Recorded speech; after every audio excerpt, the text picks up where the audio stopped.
Welcome to Have You Read It, the channel where we bring books to life, one summary at a time. Whether you're here for self-help, personal growth, or business inspiration, there's something for everyone. Today we're diving into Jonah Berger's Contagious: Why Things Catch On. This book explores the science behind why certain products, ideas, and behaviors become popular. Why do some things go viral while others languish in obscurity? Berger argues it's not about luck or random chance, but rather 6 key principles he calls steps. Let's kick things off with a story. Imagine you're in Philadelphia craving a cheesesteak. You could grab one for a few bucks at any corner store, but then you hear about a $100 cheesesteak. This isn't your average greasy spoon sandwich. This is Kobe beef, lobster, and truffles on a brioche roll served with champagne. It's outrageous, right? That's the point. Barclay Prime, the restaurant that created this culinary conversation piece, understood the power of word of mouth. They didn't just sell a sandwich, they sold an experience, a story, and people couldn't stop talking about it. The story spread like wildfire, earning media coverage and celebrity endorsements, all for what's essentially, well, just a sandwich.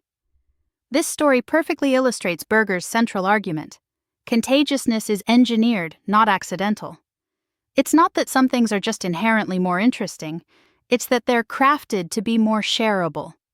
And Berger uses this cheesesteak example to introduce us to the idea of social transmission, the process by which ideas and products spread from person to person.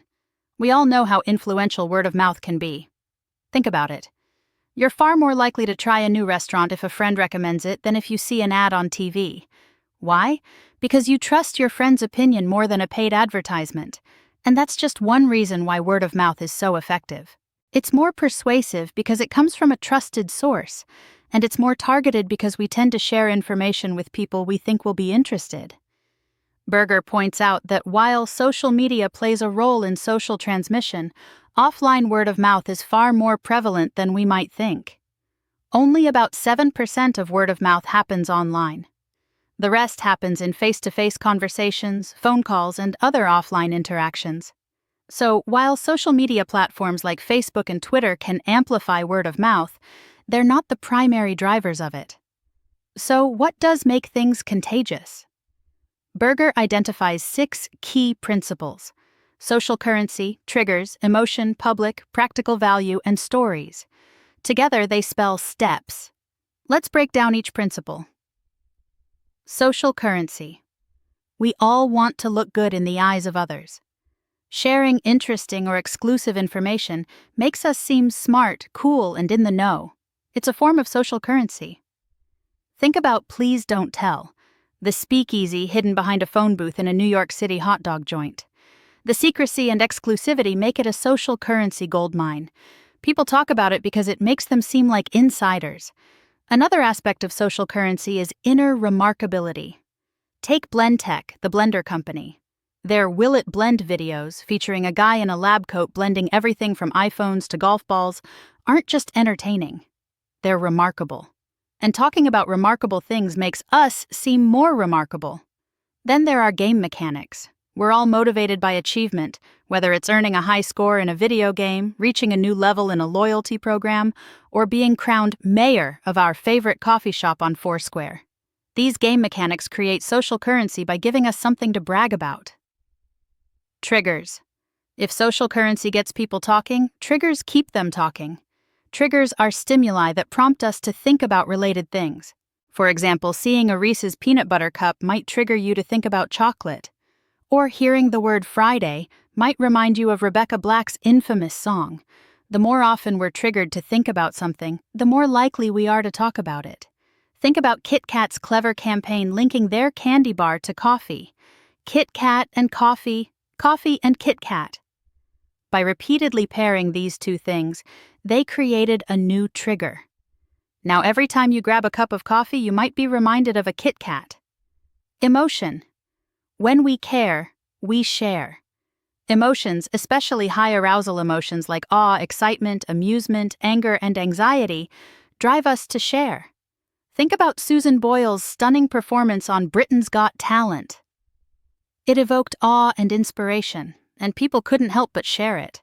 Or consider the "man drinks fat" public service announcement. While disgusting, the high arousal of disgust prompted sharing. Conversely, low arousal emotions like sadness and contentment tend to decrease sharing. Public. We imitate what we see others doing. If something is built to show, it's built to grow. Think about the "I voted" sticker. It's a simple but effective way to make the private act of voting public. Or consider Apple's decision to make iPod headphones white. In a sea of black headphones, the white cords stood out, making it easy to see how many people were using iPods, which in turn encouraged others to adopt them. Even something as simple as a mustache can leverage public visibility. The Movember movement, which encourages men to grow mustaches during November to raise awareness for men's health, cleverly makes a private cause public. Practical value. We share things that are useful to others. Think about Ken Craig, the 86-year-old whose video demonstrating a simple trick for shucking corn went viral. People shared it because it was genuinely helpful. Or consider the countless articles and videos offering tips and tricks for everything from saving money to cooking a delicious meal. We share this information because we want to help others. Practical value isn't just about being helpful, it's also about highlighting incredible value. We're more likely to share deals that seem surprising or surpass our expectations. And framing matters. A $200 discount on a laptop seems more impressive than a 10% discount, even though they represent the same amount. Stories. We don't just share information, we tell stories. And stories are vessels that carry information. Think about the story of Jared, the man who lost a significant amount of weight eating Subway sandwiches. People shared his story because it was remarkable, but along the way they also absorbed information about Subway, that it offered healthy options and that it was even palatable enough to eat every day for months. The key to using stories effectively is valuable virality. The story should be so intertwined with the product or idea that people can't tell the story without mentioning it. Panda Cheese's commercials featuring a man in a panda suit wreaking havoc in everyday situations are a perfect example. The panda, and thus the brand, is integral to the story. So, there you have it, the 6 steps to contagiousness. By understanding these principles, we can craft products, ideas, and messages that are more likely to be talked about and shared. It's not about luck, it's about science. Here are some key takeaways and heuristics to remember. Contagiousness is engineered, not accidental. Social currency. Make people look good. Triggers. Top of mind, tip of tongue. Emotion. When we care, we share. Public. Built to show, built to grow. Practical value. News you can use. Stories. Information travels under the guise of idle chatter. Thanks for watching. Have you read it? Make sure to give this video a thumbs up and hit that subscribe button so you never miss our next book dive.